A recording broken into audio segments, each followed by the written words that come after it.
복음 16장 9절에서 14절까지입니다. 신약 성경 두 번째 성경 마가복음 16장 9절에서 14절.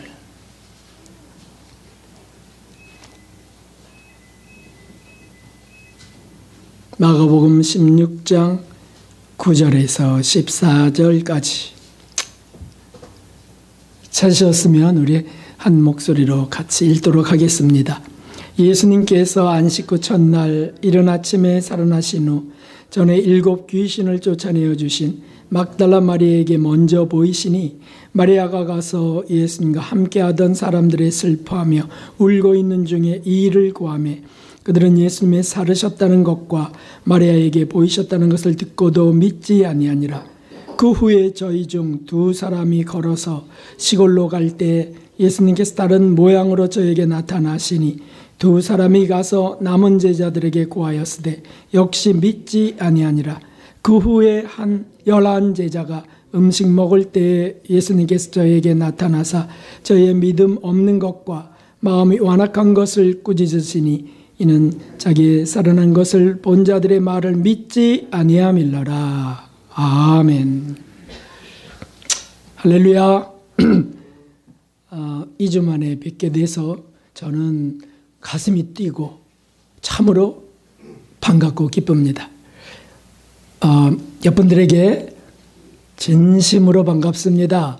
그리고 주님 사랑으로 축복합니다. 이렇게 인사하겠습니다. 진심으로 감사합니다. 주님 사랑으로 축복합니다.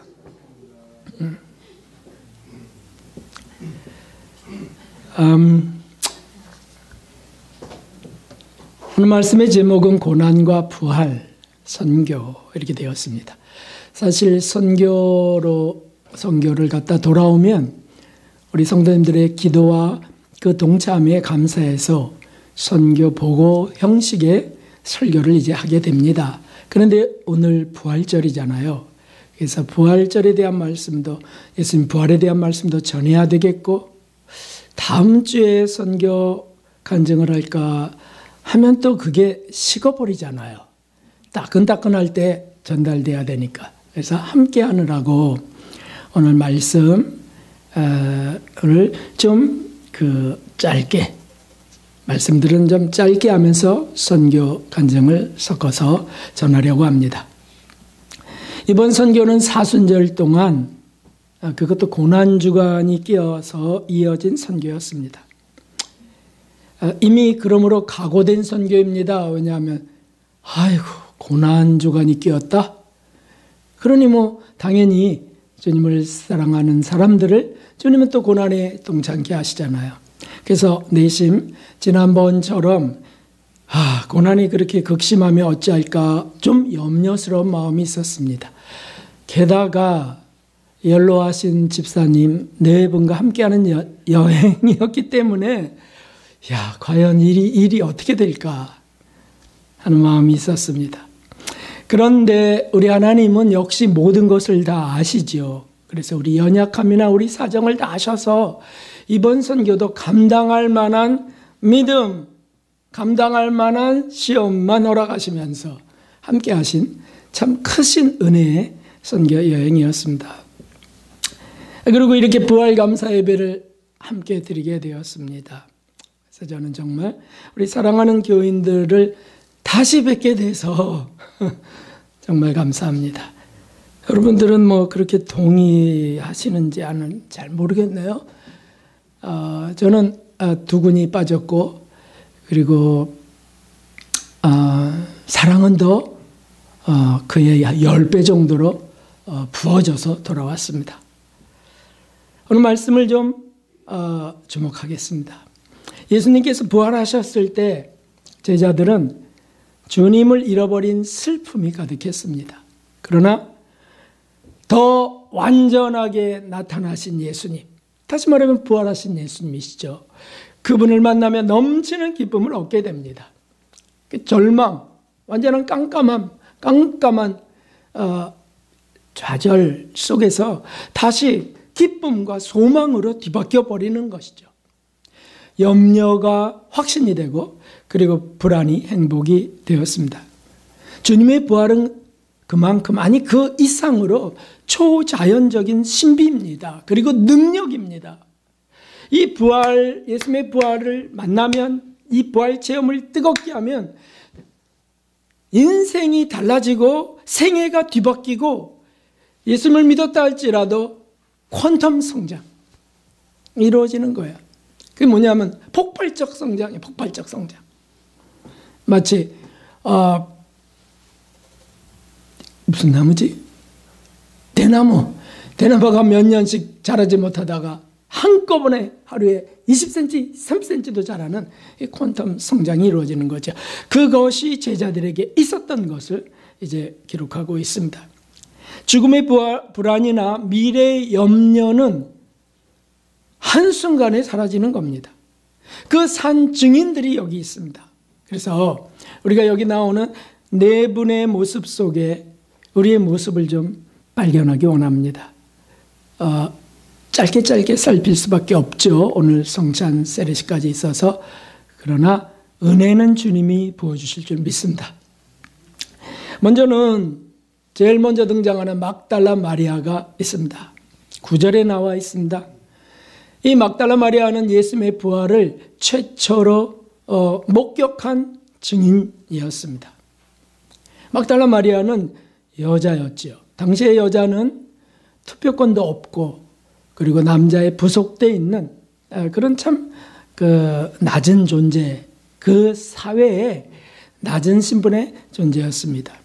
그러므로 여자가 무슨 남자들의 제자들 모임에 함께 참석하면서 제자가 될 수는 없었습니다. 그러나 예수님은 이 여인을 받아들였습니다. 그리고 이 여인에게 특별한 은혜를 부어주셔서 막달라 마리아는 사랑하는 애인으로 예수님을 모셔요. 세상에서의 애인 개념이 아닙니다. 예수님은 나의 구주시지만 나의 애인이야. 그러므로 그 애인의 죽음은 여인에게는 정말 끔찍한 비극이었습니다. 생애 가장 큰 기쁨이고 소망이고 사랑이었던 그분이 사라져버린 겁니다. 여러분 혹시 애인을 잃어버린 적이 있으신가요? 애인을 헤어진 적이 있으십니까? 우리 성도님들은 도무지 표정 변화가 없어서. 저는 있습니다. 그때 밥이 안 넘어갔었습니다. 잠도 안 왔습니다. 여기 뭐가 얹힌 것 같았어요. 그러나 그것은 잠시 이렇게 헤어지는 거잖아요. 막달라 마리아는 애인 예수님이 죽으셨다고요. 비참하게 십자가에 달려서 찢어지고 헐떡거리시다가 죽으셨어요.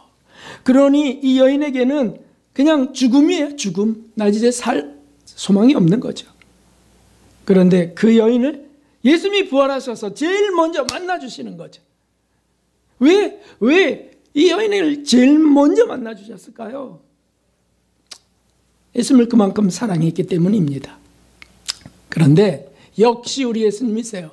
그 사랑하는 여인을 제일 먼저 만나주시면서도 주님이 택하신 온 인류의 구원을 위하여 택하신 사도들에게 전하라 라고 하시면서 그 여인에게 내가 널 사랑한다 그런 거 없어요.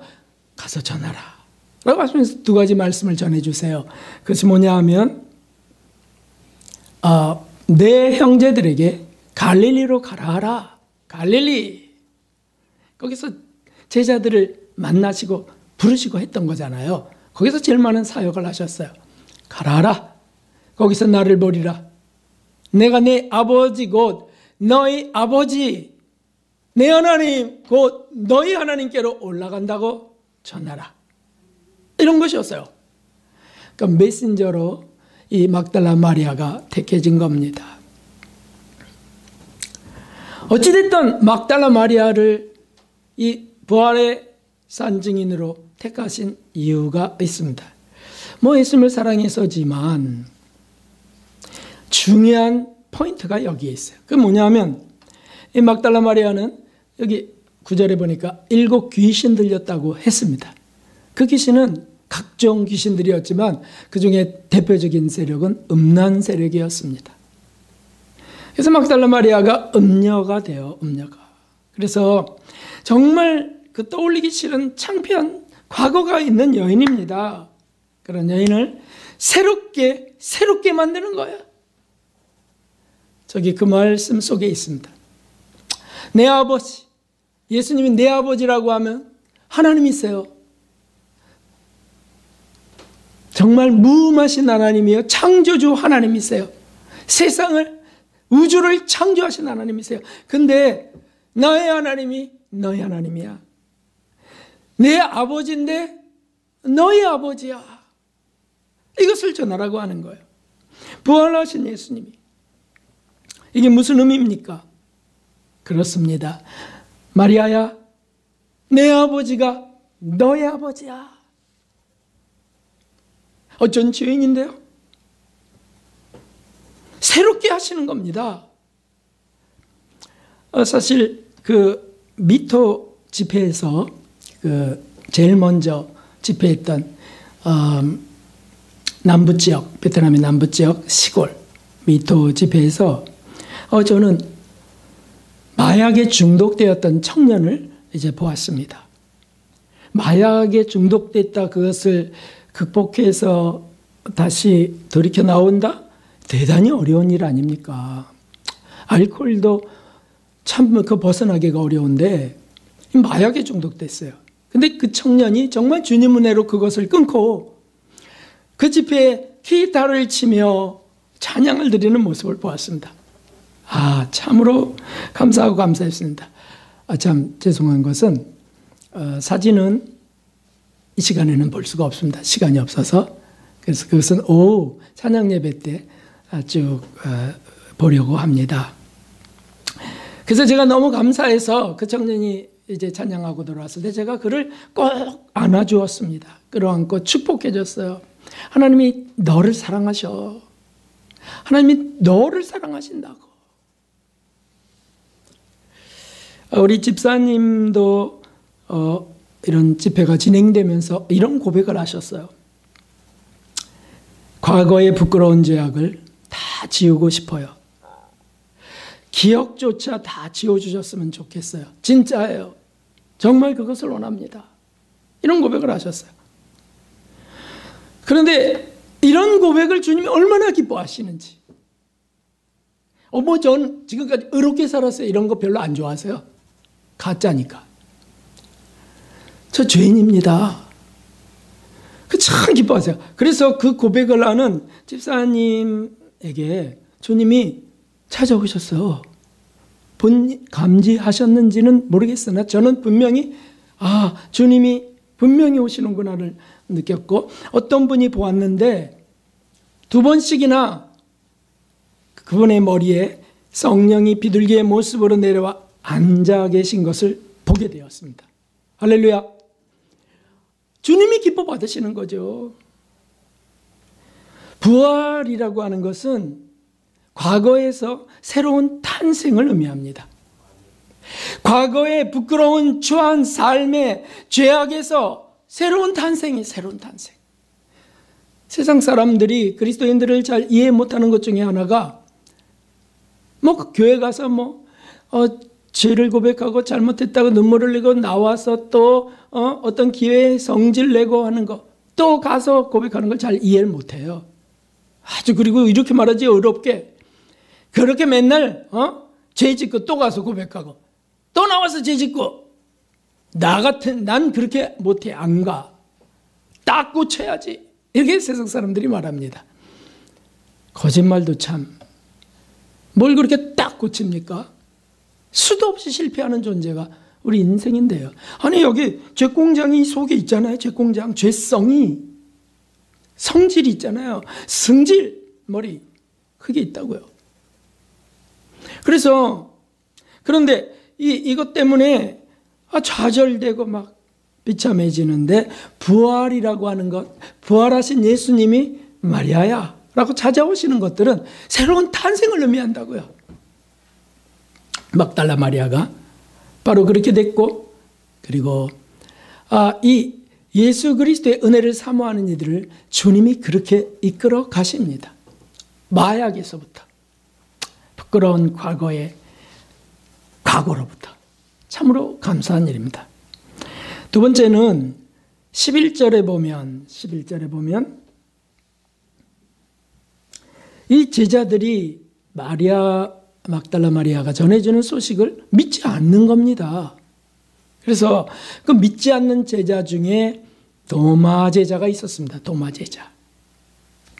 그래서 나는 내가 보지 않고 만지지 않고는 도저히 믿을 수 없어. 그랬지 않았습니까? 사실 그 도마가 현실주의자라서 그런 것도 있지만 사실 도마는 지금 불안한 겁니다. 왜냐하면 이제 우리 어떻게 되는 거냐고. 우리 생애를 다 바쳐서 나왔던 예수님이 죽으셨어. 사라지셨다고.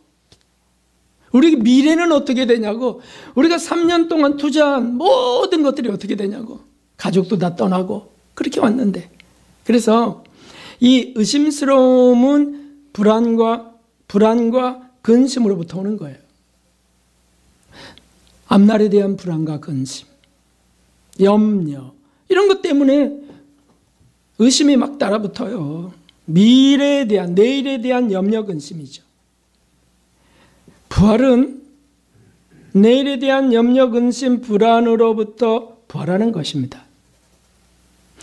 도마 제자가 예수님을 만나고 부활하신 예수님이 나와서 도마 제자에게 내 손을 내밀어 내 옆구리에 넣어보고 내 이 못자국 난 손을 만져보라 라고 하셨어요. 그러자 그걸 보면서 너무너무 놀라고 그러자 확신이 들어오고, 그래서 도마가 고백한 게 뭐였냐면 그 유명한, 아무도 이렇게 고백하지 않았습니다. 저는 그리스도이시여 살아계신 하나님의 아들이라고는 고백했지만 아무도 이렇게 고백하지 못한 고백을 해요. 그게 뭐냐면 나의 주님이시며 나의 하나님이시나이다 라고 고백해요. 이게 도마의 고백이에요.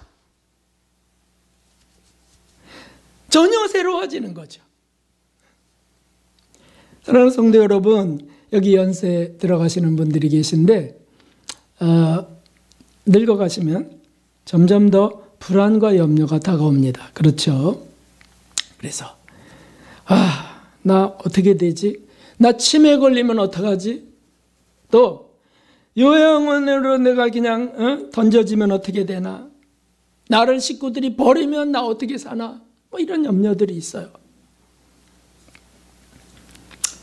사실 우리 그 베트남 선교 팀이 우리 부부, 선교사님 부부, 또 집사님 부부, 이런 분들이 사실은 이번 선교가 가기 싫다는 마음이 많았습니다. 또 고생하러 가야 되구나. 또 가야 되나? 뭐 이런 마음이 있었다 그거죠.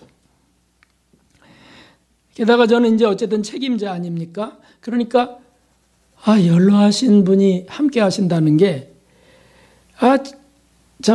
가셔야죠.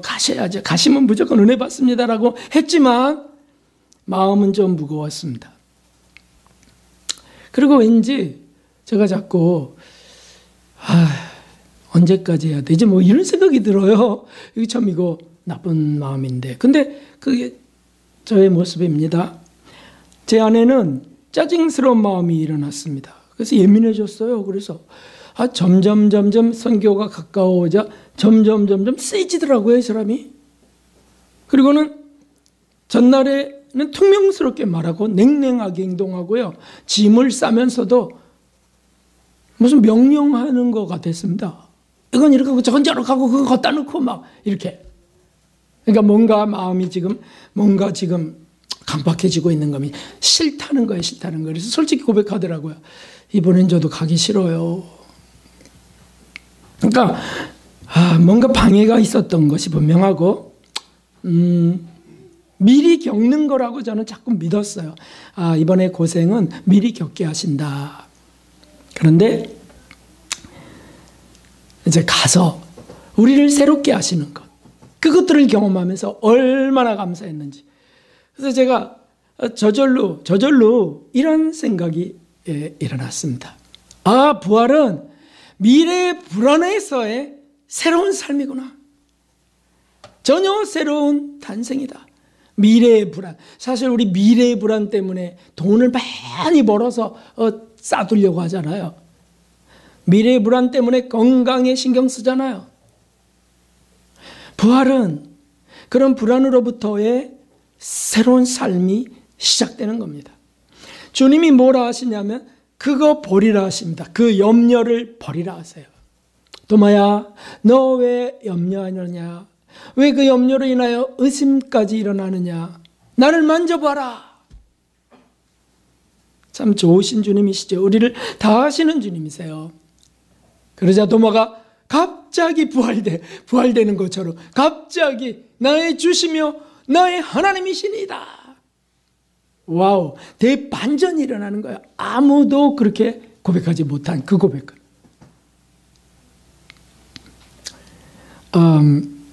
여기 이 자리에도 막달라 마리아나, 도마 제자와 같은 그런 현실과 과거가 우리에게 있으리라고 생각됩니다. 저를 비롯해서. 주님 우리를 이 부활절에 우리를 또 새롭게 하실 줄 믿습니다.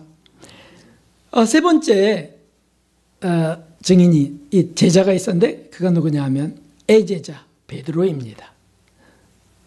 그 애제자 베드로도 그 의심하는 제자 속에 들어 있었습니다. 그런데 특별히 이 베드로는 더 심했습니다. 애제자라고 제가 붙인 이유는 예수님이 어딜 가나 반드시 데리고 다녔던 제자가 베드로입니다. 베드로. 예수님 베드로가 수제자가 되어서 교회의 반석이 되길 원하셨어요. 초대교회 그 반석이 되길 원하셨어요.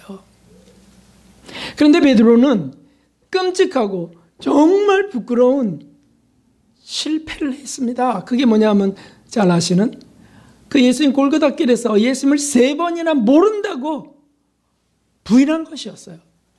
이건 다른 제자들도 하지 않았던 그 수치스러운 일이거든요. 그러니까 베드로는 예수님의 그 골고다 길서부터 죽음 이후 부활 자신을 만나주시기 전까지 죄책감에 시달렸습니다. 그리고 자신의 신앙을 회의합니다. 회의적이 돼요. 내 믿음이 무슨 의미가 있는가? 내 신앙이 무슨 힘이 있는가? 비관합니다. 비참해합니다. 실패감, 좌절감 가득해지고 온갖 부정적인 생각과 단어들이 일어납니다. 그것의 끝은 종착점은 죽음입니다. 그래서 가룟 유다처럼 목매달아 죽을 생각들이 오락가락합니다. 유혹입니다. 그리고 말할 것도 없죠. 주님이 주신 사명을 잃어버리고 말아요. 너는 교회의 반석이 되리라. 내가 내 위에 교회를 세우리라. 이 엄청난 사명을 다 잃어버렸어요. 근데 갈릴리 호숫가에 예수님이 부활하셔서 나타나셔서 제자들을 만나주시죠. 특별히 베드로를 부르세요. 그리고는 3번이나 질문하십니다. 그 3번째 질문이 여기 기록되어 있습니다. 한번 읽어보십시다. 요한의 아들 시몬아, 내가 나를 사랑하느냐 하시니 주께서 3번째 내가 나를 사랑하느냐 하심으로 베드로가 근심하여 가로되 주여 모든 것을 아시오매 내가 주를 사랑하는 줄을 주께서 아시나이다. 예수님께서 가라사대 내 양을 먹이라. 주님이 네가 나를 사랑하느냐 하는 것을 3번을 물어보세요. 두 번째에는 네가 저 사람들보다 나를 더 사랑하느냐? 이렇게 질문하세요. 그러니까 그럴 때마다 네가 나를 사랑하느냐 할 때마다 어떻게 되겠어요? 저 주님 모른다고 했는데요. 네, 사랑합니다. 내 양을 먹이라. 그러니까 마음이 괴로운 거예요. 나 같은 실패자, 배신자에게 어떻게 또 양을 먹이라고 하시냐고. 또 물어보시. 또 가슴에 막 쿵 망치로 치는 것 같아요. 그런데 저 사람들보다 나를 더 이렇게 또 첨가하시네. 그러니까 얼굴을 못 드는 겁니다. 그런데 세 번째, 아유, 또 물어보세요. 그러니까 이제 죽을 지경입니다. 그래서 근심하여 가로되 주님 다 아십니다. 내가 주를 사랑하는 줄 주께서 아시나이다. 나는 비겁한 패배자요, 배신자지만 주님, 제가 주님 사랑하는 줄 아십니다. 내 마음을 아십니다. 그래서 주님 호숫가에서 부르실 때 그 바다로 뛰어내렸다고요. 헤엄치러 간 거예요. 주님을 만나려고. 그러니까 온갖 죄책감, 온갖 어둠, 부정적인 회의, 비참함, 자살의 충동, 이런 것들로부터 부활하신 예수를 만나면서 완전히 부활해버리는 거예요. 부활. 궁극적으로 우리 몸도 그 끝날에 부활할 것을 믿습니다. 그러나 몸의 부활은 그 뒤고 우리 삶의 부활, 우리 영혼의 부활, 내 죄책감으로부터의 부활, 이런 것들이 정말 지금 필요한 것이죠. 지금. 우리 선교사님 부부에게도 참 그분들 되게 힘들었다 그러시더라고요. 가기 전주에 엄청 힘드셨대요. 막 싫은 마음이 많이 일어났는데 이게 인천공항에서부터 문제가 터졌습니다. 그러니까 출국하려고 할 때. 참. 이름의 스펠링 한자가 틀렸어요. 어떻게 될까요? 그거는 여기서 억지로 태워드린다 할지라도 베트남에서 입국이 안 됩니다. 한자가 틀리면 입국이 안 돼요. 그럼 바로 돈 내고 떠나와야 돼요. 그러니까 어떻게 하냐면 그 자리에서 받았던 이제 그 티켓들을 다 버려야 돼. 다 버려야 돼. 아무짝 소용없어요. 그리고 다시 구입을 해야 됩니다. 그것 자체가 돈이 들고 속상하잖아요. 그리고 실수했다는 거, 그 한자를 틀렸다고 하는 거. 이게 막 괴로운 거예요. 영어로 쓰는 건데 그 틀린 분이 영문과 나오신 분이거든요. 얼마나. 그리고 이비자 결제, 이제 베트남에 와서 이비자를 내야 돼. 한 달 이비자. 근데 이게 결제가 자꾸 안 되는 겁니다. 그러니까 스트레스가 되고 막 신경이 날카로워졌습니다. 어투가 매사가 공격적이 되었습니다. 짜증이 일고요, 화가 나고 속이 상해서 서로 부딪히고 감정이 상하는 일이 자주 일어났습니다. 부부에게. 그러니까 그게 또 스트레스가 되죠. 근데 그게 이게 숨겨놓을 수가 없어서 자꾸 나타나는 거, 삐짓고 나타나는 거죠, 지금. 저는 막 다 이해가 되었습니다만은. 그러나 조심스러워지는 거예요. 아우, 저런 말을, 저런 표정을. 그게 조심스러워지는 겁니다. 본인도 얼마나 그게 부끄러웠을까요? 그런데도 통제가 안 되는 거예요, 막. 그래서 그들을 위해서 계속 기도하게 하셨어요. 집회하면서도 계속 기도하게 하셨어요. 그런데 드디어 주님이 은혜를 부어주시면서 대화할 기회를 주셨습니다. 언제 좀 대화해야 되는데 한 팀이 움직이니까 대화할 기회가 별로 없고 시간도 없으니까. 근데 드디어 기회를 주셨습니다. 그게 이제 마지막 전날이었습니다. 귀국 마지막 전날. 그래서 이제 걸으며 대화를 나누게 됐고 이런 문제 저런 문제를 이제 털어놓게 되었습니다. 본인 100% 수긍하시죠? 문제인 줄 알면서도 잘못인 줄 알면서도 이걸 어떻게 통제가 안 됩니다. 글쎄요. 그게 그동안 쌓였던 것이고 또 우리의 이런 상한 마음을 또 주님이 걸음으로 삼으시려는 뜻도 계십니다. 아니 어떻게 희생 없이 어떻게 나무가 자라고 열매들을 맺힐 수 있겠습니까? 위로해 주셨습니다. 감사하게도 정말 그 다음날 그가 출국 날이에요. 표정이 부드러워졌어요. 출국 전날 표정이 부드러워졌어요. 조심스러움이 보였습니다. 무엇보다도 마음이 겸손해진 것을 이렇게 느낄 수 있었습니다. 벌써 말투에 힘이 빠졌어요. 힘이 들어갔는데 뭔 소리야 막 이러고 그랬었는데 힘이 빠져버렸어요. 평안해졌습니다. 저는 그것을 또 하나의 부활이라고 믿습니다. 부활은 마지막 날에 한번 우리 몸이 부활하는 것만이 아닙니다. 우리의 삶이 짓밟히고 무너졌던 우리 삶이 다시 또 새롭게 일어나는 것이죠. 그게 부활하신 주님의 은혜 속에 들어가 있습니다. 부활은 치욕스러운 죄악에서 사랑의 탄생이 되는 것입니다. 그래서 나 정말 얼굴을 못 들겠어요 라고 할 때, 창피해서 나 이럴 때 사랑의 탄생이 되는 게 부활이에요. 부활 신앙으로 이럴 쓰는 겁니다.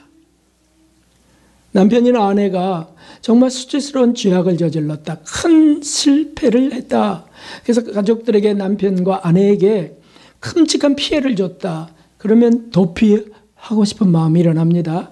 어디 잠적하고 싶어요. 사실은 그것은 내가 그렇게 할 사람이 아닌데 그렇게 했다라고 하는 자기 의의가 있기 때문이거든요.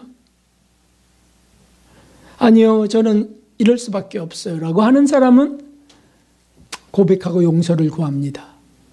사실 그리스도인들은 다 그렇게 돼야 되죠. 다 고백하고 용서를 구하는 사람이 돼야 됩니다. 그것이 주님이 주신 은혜잖아요. 십자가의 은혜입니다. 그런데 놀랍게도 거기서 그 부끄러움과 죄책감에서부터 완전히 벗어나는 게 있는데, 그게 사랑의 탄생이에요. 자기를 고백하고 난 후에 주님 부활 속에서 자신을 찾는 것이죠. 여기 베드로를 그렇게 만드시잖아요. 우리가 예수님을 3번 모른다고 배반했습니까? 부인했습니까? 입술로 난 모른다, 나중엔 저주까지 하면서 모른다고 우리가 했었습니까? 한 적 없습니다. 그러므로 우리의 죄악들과 실패는 그렇게 큰 문제가 아니라는 것이에요. 괜히 스스로 의로워서 자존심 때문에 부끄러워하는 일이 훨씬 더 많습니다. 아니, 예수님 앞에 갖고 나가서 이것 때문에 주님이 돌아가셨음을 믿습니다, 이것 때문에 주님이 부활하셨음을 믿습니다, 이렇게 하면 진짜 주님이 내가 할 수 없는, 내가 바꿀 수 없는, 내가 가질 수 없는 기분까지도, 감정까지도 바꿔버리세요. 이것이 얼마나 감사해요. 그래서 어떻게 보면 그리스도인들은 좀 맹한 사람들 같아요. 맹추. 저렇게 속이 없나? 저렇게 자존심이 없나? 그렇지, 그리스도인들은 자아가 부서지는, 자기를 부인하는 사람들이니까.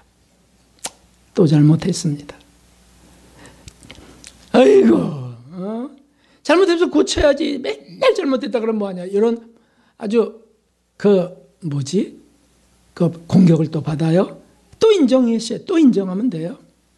맞습니다. 그래서 예수님이 필요합니다. 그래서 예수님이 제게 찾아오셨습니다. 이렇게 모자르기 때문에 이것이 부활 신앙이에요. 이것이.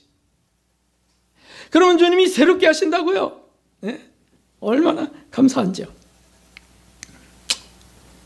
네 번째로 제자들이 나와 있습니다. 그게 12절의 그 말씀입니다.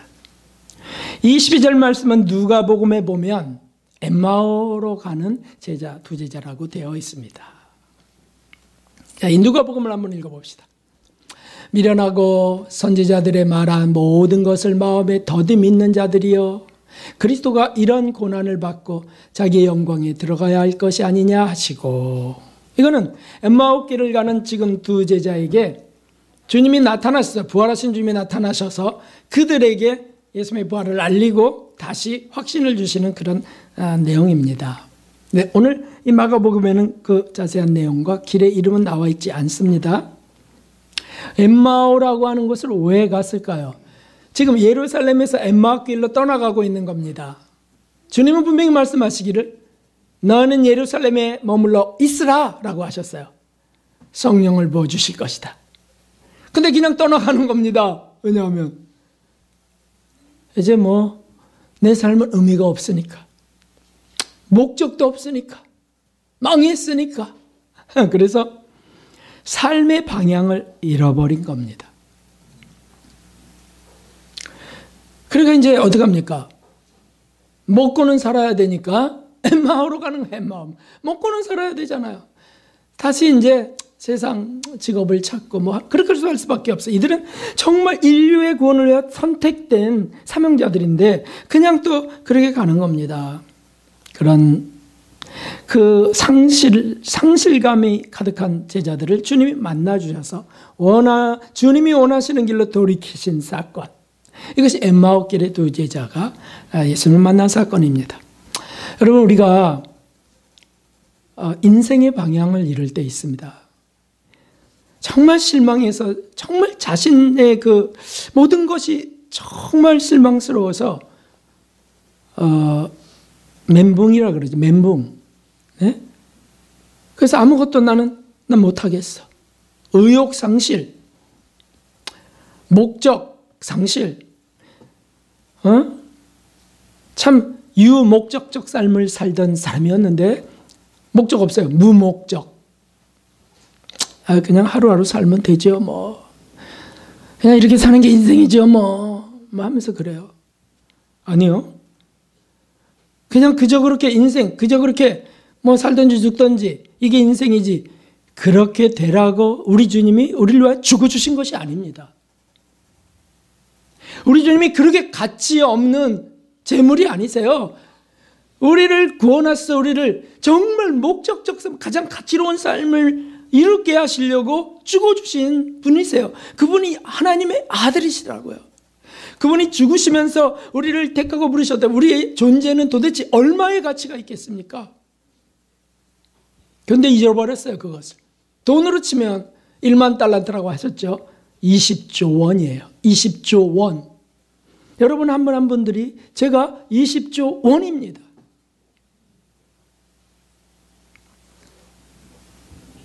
그런데 스스로 비하해. 난 뭐 나 같은 자를 뭐 그런 인생을 그 사실 방향을 잃어버린 건데 그걸 다시 주님이 돌이키시는 것 이것이 부활이에요. 사실은 삶의 방향, 인생의 방향을 다시 새롭게 돌이키신다. 새롭게. 사실 미토교회에서 지금 2교회를 다녔는데 미토 달랏 그리고 호치민에서의 사역 이런 것들을 했는데 미토교회에서는 목사님 부부의 그 갈망 또 집사님들의 그 기도 이 집회를 지금 막 준비하고 기다리면서 그런 것 때문에 말이죠. 정말 은혜가 부어졌어요. 벌써 가니까 이 뜨거운 은혜가 느껴지더라고요. 기도하는데 막 몸이 절절절절 하더니 손이 이렇게 찌릿찌릿 정기가 오고 그랬어요. 그냥 첫날부터. 기도 시작하자마자. 근데 달랏교회는 썩 가고 싶은 마음이 없었습니다. 왜냐하면 그렇게 사모하는 것 같지도 않고요.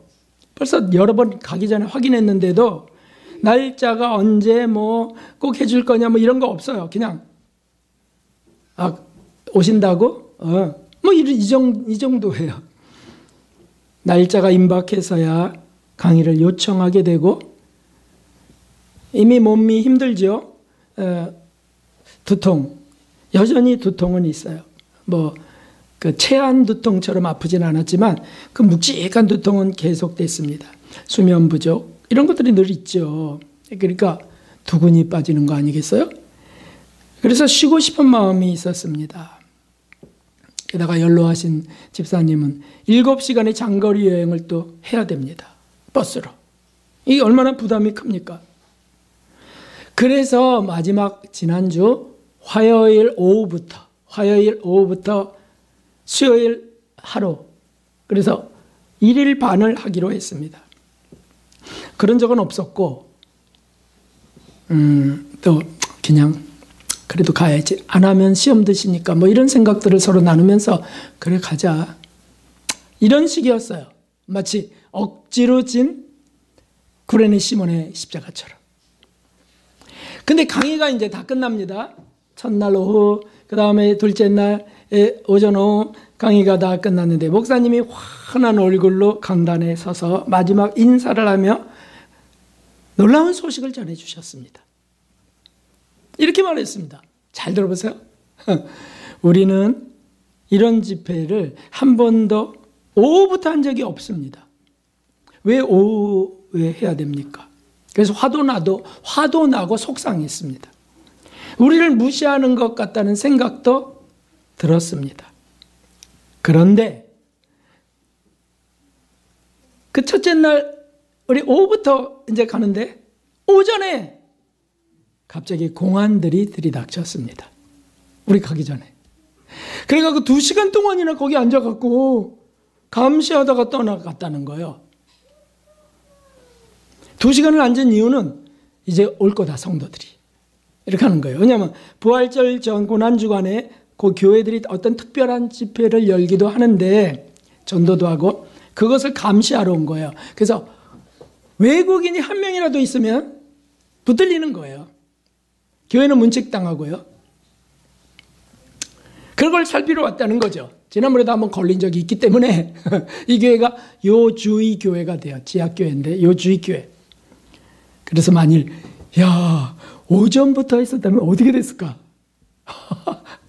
이건 뭐 볼 것도 없어요. 걔네들은 딱 오면 몇 명은 바깥에 쫙 포진하고 몇 명은 들어오고 사진 찍고 도망가지 못하게 하는 겁니다. 그러면 이제 저는 블랙리스트에 올라가게 되고 베트남에 들어갈 수 없겠죠. 지난번에도 한 번 걸린 적이 있어서 이제는 이제 끝이에요. 그런데 걱정되실까봐 이제 집회 다 끝나고 이제 얘기하는 겁니다. 이렇게 말씀하시는 거예요. 그래서 모든 것이 다 하나님의 은혜였고 보호하심이었습니다. 그리고 또 놀라운 소식을 전해주었어요. 저는 그것이 더 좋더라고요. 그게 뭐냐면 이번에 집회에서 하신 말씀은 강의 내용은 자신에게는 참으로 꼭 필요한 주제였다 하는 걸 말씀하셨어요. 이분이 며칠 동안 요즘 요 근래 계속 고민하는 게 있었대요. 그게 뭐였냐면 주님이 친구라고 하셨는데 실제로 자신은 그게 느껴지지 않는데 주님이 난 너의 친구라고 하셨는데 난 느껴지지도 않는데 이건 뭐냐. 근데 마지막 주제가 마지막 강의의 모든 강의의 마지막 주제가 주님이 나의 친구라고 하는 주제였거든요. 그래서 친구이신 주님이 우리의 친구로 우리와 사귀려고 하는 그 통로들이 있다. 우리가 잘 아는 주님과 대화하는 것. 주님께 묵상하고 사랑을 고백하고 우리는 너무 잘 아는 거잖아요. 그런데 그 뜻이 무엇인지 이제 알게 됐다. 소망이 생겼어요. 그리고 자신이 요즘 참 외롭고 공허했는데 그 이유를 알게 됐다. 그것도 그 주제 속에 있어요. 뭐냐면 처음 사랑을 찾으라고 하시는 나랑 사귀자고 하시는 주님의 뜻을 깨닫게 되었다고 고백하는데 소름이 쫙 끼치는 거 있죠. 얼마나 가득한 사랑과 은혜의 주님이시냐고요. 네? 얼마나 정확하시고 모든 것을 다 아시는 주님이시냐고요. 참 기쁘더라고요. 진짜 부활되더라고요. 그분도 부활이지만 저희도 막 부활되는 거예요. 이분이 교회가 아주 가난하고 양철지붕 가난한 판잣집 그런 교회였을 때는 뜨거움이 있었는데 후원이 들어오고 교회를 짓고 2층으로 짓고 이러면서 바빠지고 조금씩 이름이 알려지고 지하교회들 속에 바빠졌어요. 그러면서 뭔가 공허함이 생겼다는 거예요. 우리는 잘 알죠. 그 이유를. 주님과의 개인적 친밀한 교제가 없으면 그리고 주님의 일이다라고 달려나가게 되면 어느 날 공허가 시작돼요. 공허가. 외로움이 시작된다고요. 저도 많이 경험했잖아요. 그래서 목회길의 방향을 다시 예루살렘으로 뒤바꾼 사건이 엠마오길의 제자들에게 일어났습니다. 사명을 잃어버린 그들에게 다시 사명을 얻게 하신 것, 부활하신 주님의 은혜였습니다. 사실 달락교회 목사님 대단히 중요합니다. 왜냐하면 그분을 통해서 여러 교회들에게 복음이 전파되고요. 우리도 그렇게 소개받아 전하게 됐습니다. 대단히 중요한 진리와 예수님 빛의 통로예요. 그런데 지난번 집회에서 참 크게 실망했는데 집중을 안 하세요. 왔다 갔다 하고 그리고 앉아 계신 아들은 저 구석에 앉아서 그저 다리 이렇게 하시고 앉아갖고는 이렇게 성도들 잘 듣나 이렇게 쳐다보시고 자신에게는 별로 그 말씀이 별로 중요하지 않아요. 그래서 우리도 실망했어요. 처음에는 막 참 맛있게 잡수셨는데 그래서 또 가야 되나 하는 이런 것까지 생겼다고요. 근데 이번 집회에서 그 일이 일어난 거예요. 그 일이. 그 목사님 부부 두 분이 열심히 적는 겁니다. 참. 그리고 그 남자 목사님은 안경까지 쓰고 안경 탁 쓰고서 막 적는 것도 보기 같은 거 쓰고 막 적는 겁니다. 와우, 참. 그리고는 이제 끝났는데 목사님, 제가 한 가지 요청할 것이 있습니다. 지금 하신 내용들을 문서로 만들어 주실 수 없습니까? 제가 이 문서로 만들어 주시면 제가 이걸 갖고 가서 교회들에게 전달하겠습니다. 할렐루야. 얼마나 이것이잖아요, 정말. 선교라는 거는 이거잖아요. 그래서 또 전달되고 하는 건데 지금까지 이런 일이 한 번도 없었어요. 이번에 새로운 일이 일어난 것입니다. 성령께서 감동하시고 그런 갈망을 부어주셨고 그 은혜 속에 이 목사님이 새로워진 것이에요. 그래서 강진 청년에게 또 이성 교사님께 한번 해봅시다 우리. 그리고 타이핑을 좀 해보자고 했어요. 광진이도 그걸 다 어떻게 타이핑하냐고 베트남어로 해보자고. 목사님이 원하시지 않냐. 이건 놀라운 전기가 될 거다. 너에게도. 그 타이핑했어요. 제가 강의할 때 막 타이핑. 그리고 전달해 드리는 거죠. 여러분, 예수님이 막달라 마리아에게 내 형제들에게 가서 갈릴리로 가라 하라. 거기서 나를 보리라. 왜 하셨을까요? 왜 갈릴리일까요? 그렇습니다. 처음 사랑이 거기서 시작되었기 때문입니다. 부활은 길을 잃어버린 것에서 처음 사랑으로 다시 돌이키는 것을 말합니다. 사랑하는 성도 여러분, 예수님을 여러분이 처음 뜨겁게 만났을 때를 기억하십시오. 그때 예수님을 사랑해서 눈물이 흐르기도 하고 감동이 일어나 전율이 임하고 생애가 막 정말 달라지는, 세상이 달라 보이던 그런 것들이 있었다면 요즘은 어떻습니까? 그것이 계속됩니까? 아니면 혹시 퇴색돼 가고 있습니까? 처음 사랑이 한 번 또는 두 번 아니면 세 번만 필요한 분은 없습니다. 온 생애 속에 계속해서 이 처음 사랑이 계속 느껴져야 됩니다. 나를 찾아오신 예수님을 내가 감격해서 주님 고맙습니다 주님. 이 고백이 계속돼야 된다고요. 어느 날은 그냥 형식적이라면 고개 흔들고 주님 밋밋합니다. 주님이요 제가 주를 사랑하나이다. 한 3번만 해도요 우리 속에 성령님이 가만 계시지 않으세요? 뜨겁게 하신다고요. 그래서 처음 사랑으로 돌아가라. 처음 사랑이 뭔데요? 단순한 믿음이에요. 순수하고 단순한 믿음으로 나 같은 자를 찾아오셔서 나를 만나주신 그분에 대한 사랑, 이게 처음 사랑이라고. 제가 다 알아요. 여러분 이렇게 한번 쳐다보면 다 알아요. 다 보여요. 그 처음 사랑이 언제 있었던지 제가 알고 있잖아요. 여러분이 제게 말씀해 주셔서. 그것이 또 일어나는 겁니다. 또 일어나는 겁니다.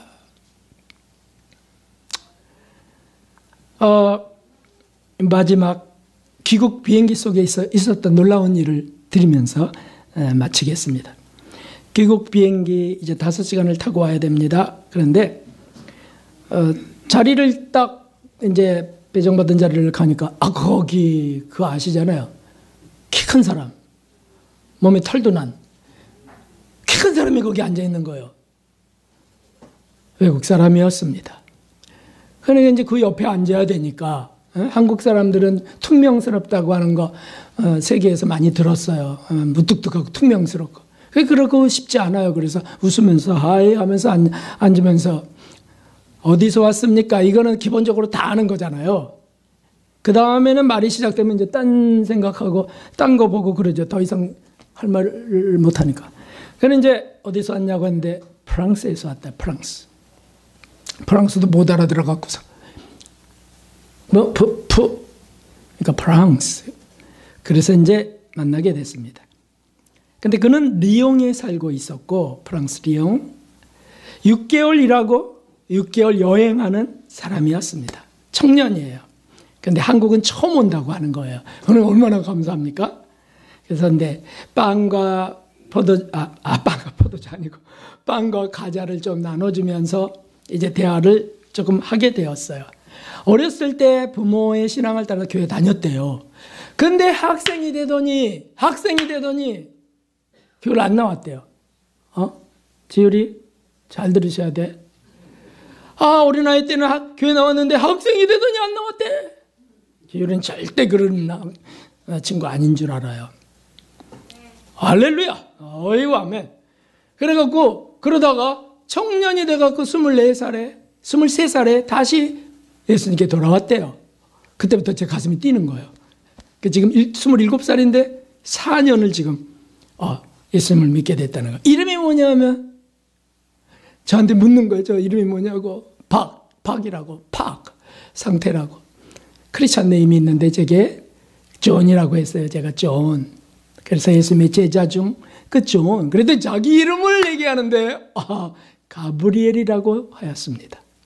가브리엘은 천사의 대천사의 이름이거든요. 그래가지고 얘기가 막 그냥 그때부터는 서로 신앙인이니까 신뢰감을 갖게 되니까 부족한 영어 뭐 이런 건 문제가 안 돼요. 막 기쁜 거예요. 그래서 대화를 하는데 이 친구가 이런 얘기를 하는 거예요. 들어보세요, 여러분. 이게 얼마나 신기한 일인지. 이 친구가 무슨 얘기를 하냐면 예수님을 만나는 체험이 있습니까? 그 영감을 받으며 감동하는 실제적 체험이 있습니까? 이게 궁금한 거예요. 자기는 그게 없다는 거예요. 그게. 제대로 걸린 거죠. 제대로 걸린 거예요. 그래갖고 이걸 어떻게 말해줘야 되나. 무슨 신학적 얘기 같은 거 하면 소용도 없어요. 그래서 주님이 딱 떠올려준 거. 저기 앉아있는 제 딸이 3살 때 빌딩에서 떨어졌던 그 놀라운 사건을 전하게 됐어요. 그러면서 그 딸을 CT실로 떨어져서 거반 죽은 것 같은 애를 CT실로 다 그 통으로 들어가게. 제가 조금만 단어를 말하면 자기가 더 흥분해. 자기가 막 그 단어를 막 여기 실린더 맞아 실린더 그 들어가는데 그때 내가 막 울면서 주님 사랑합니다 막 하고 있는데 제게 소리가 들려왔다. 귀에 들린 건지 마음에 들린 건지 모를 소리가 들려왔는데 그게 바로 이겁니다 하고서 이제 성경을 제가 찾아줬어요. 네가 나를 사랑하느냐. 두 번째, 네가 네 딸보다 나를 더 사랑하느냐. 그러고 제가 막 울면서 막 엉엉 울면서 제가 제 딸보다 주님을 더 사랑합니다. 주님 하고 기도하는데 그 소리 난 곳을 탁 돌아봤더니 벽에 그 CT실에 십자가가 걸려 있었다. 십자가가. 어떻게 이게 우연이겠는가. 그리고는 걔가 완전히 날 것을 확신했다. 의사는 몇 년 뒤에 발병할 수 있습니다. 충격받아서. 근데 그 아이는 지금 유치원 교사가 되었고 지금까지 정말 은혜 가운데 살고 있다.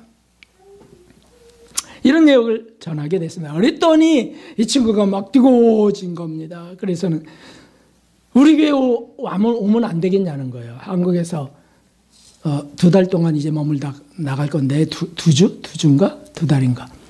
근데 제주도도 갔다가 부산도 갔다가 그런데 주일 한 주를 우리 교회 오겠다는 거예요.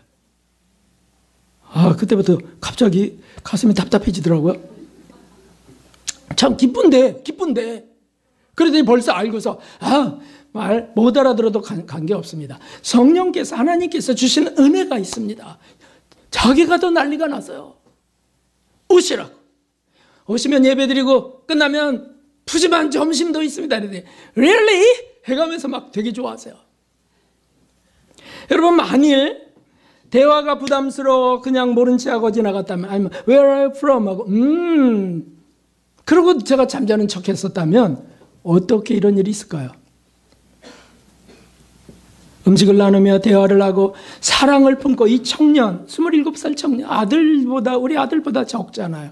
그래서 이렇게 부족한 영어 지식들, 이런 거 막 뒤로 던져버리고 어떻게 하면 예수님을 전할 수 있을까? 이 길 잃은 청년에게.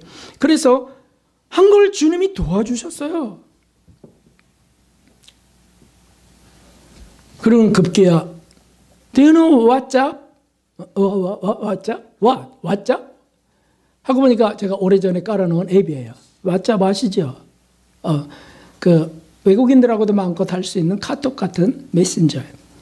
서로를 주고받았습니다. 그러면서 정말 오면 어떡하냐?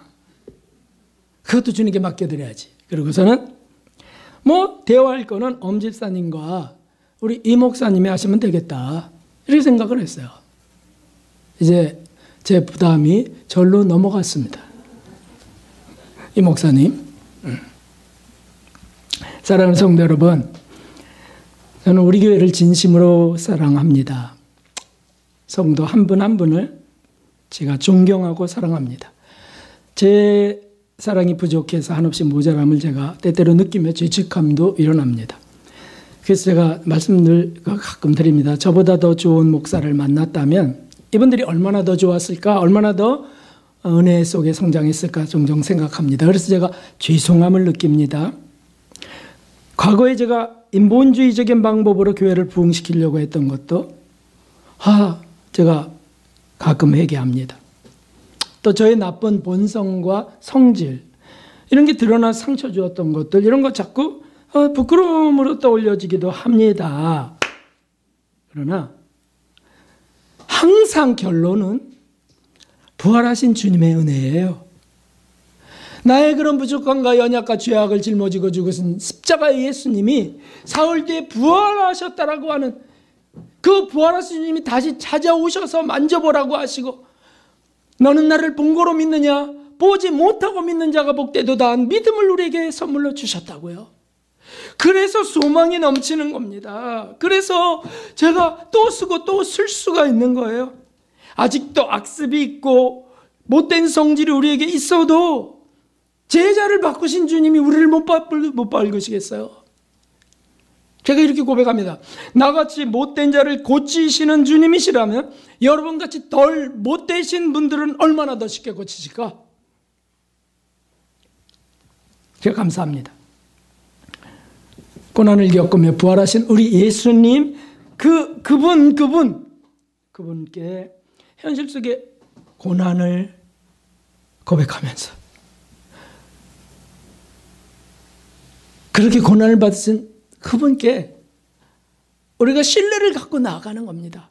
그러면 부활의 능력으로 우리를 새롭게 하실 것을 우리는 진심으로 확신합니다. 주님 말씀하셨어요. 오늘 이 부활절에 또 말씀하십니다. 같이 크게 읽어봅시다. 마지막 말씀입니다. 너희는 온 천하에 다니며 만민에게 복음을 전파하라. 믿고 세례를 받는 사람은 구원을 얻을 것이요 믿지 않는 사람은 정죄를 받으리라. 아멘. 이 놀라운 은혜가 저와 여러분에게 지금 이 시간에 부어지기를 주님의 이름으로 축원합니다.